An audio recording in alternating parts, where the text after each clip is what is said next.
তো বন্ধুরা চলে এসেছি দেখো একটা ডিমের অসাধারণ রেসিপি নিয়ে। তো তার জন্য পেঁয়াজ, আদা, রসুন, কাজু বাদাম সামান্য তেল দিয়ে তেলের মধ্যে ভেজে নিয়েছি, দিয়ে ঠান্ডা হতে দিয়েছি। এবার এটাকে তুলে পেস্ট করে নেবো। তোমাদের যদি কাঁচা ধনেপাতা থাকে পেস্টের সময় ধনেপাতাও দিতে পারো, আমার নেই তাই দেবো না। তো ভেজে নেওয়া পেঁয়াজ, আদা, রসুন, কাজু বাদামের সাথে টক দই দিয়ে একসাথে পেস্ট করে নেবো বন্ধুরা।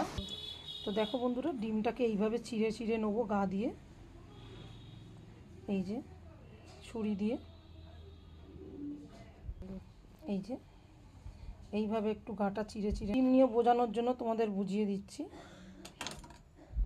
তো দেখো ডিমগুলোকে এইভাবে কেটে, তোমরা চাইলে অন্যরকমভাবেও গাটা ছিঁড়ে ছিঁড়ে দিতে পারো। গাটা চেরার একটাই কারণ, যাতে তেল মশলাগুলো ডিমের গায়ে ঢোকে, এটাই বন্ধুরা, আর কিছুই না। তো দেখো এখন ডিমগুলো ভেজে নেবো। কড়ার মধ্যে দিয়ে দিলাম হলুদ, দিয়ে দেবো একটু লঙ্কার গুঁড়ো, এই সময় গ্যাসের আঁচটাকে আস্তে রাখতে হবে, আর দিয়ে দেবো স্বাদ অনুযায়ী লবণ। দিয়ে এবার ডিমগুলোকে এক এক করে ছেড়ে আর ভেজে নেব।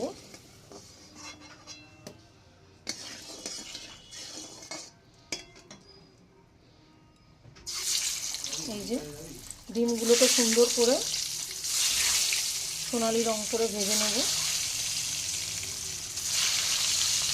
ঝোলটা ফুটে গেছে, এবার আমি ডিমগুলো দিয়ে দেবো ঝোলের মধ্যে, দিয়ে দিলাম। আর একটু ঝোলটা টানবে, এর মধ্যে আমি তারপরে ঘি, গরম মশলা আর ভাজা জিরের গুঁড়ো দিয়ে দেবো। তো দেখো ডিম রান্না কমপ্লিট। এবার এর মধ্যে দিয়ে দেবো ভাজা জিরের গুঁড়ো, গরম মশলা গুঁড়ো আর সামান্য ঘি। অসাধারণ খেতে হয়। তো বন্ধুরা, তোমাদের যদি আজকের আমার এই রান্নার ভিডিও ভালো লেগে থাকে অবশ্যই লাইক, কমেন্ট, শেয়ার করে দিও। আর আমার ইউটিউবের বন্ধুরা অবশ্যই আমার চ্যানেলটা সাবস্ক্রাইব। এবার এর মধ্যে দিয়ে দেবো 3-4টে গোটা কাঁচা লঙ্কা, তোমরা চাইলে দিতেও পারো, নাও দিতে পারো। ওই যে বললাম না তোমাদের, কাঁচা লঙ্কারও কিন্তু একটা সুন্দর গন্ধ হয় বন্ধুরা, তো সেই জন্যই দেবো। অবশ্যই তোমরা ইউটিউবের বন্ধুরা আমার চ্যানেলটা সাবস্ক্রাইব করো আরও ভালো ভালো রান্নার রেসিপি পাওয়ার জন্য।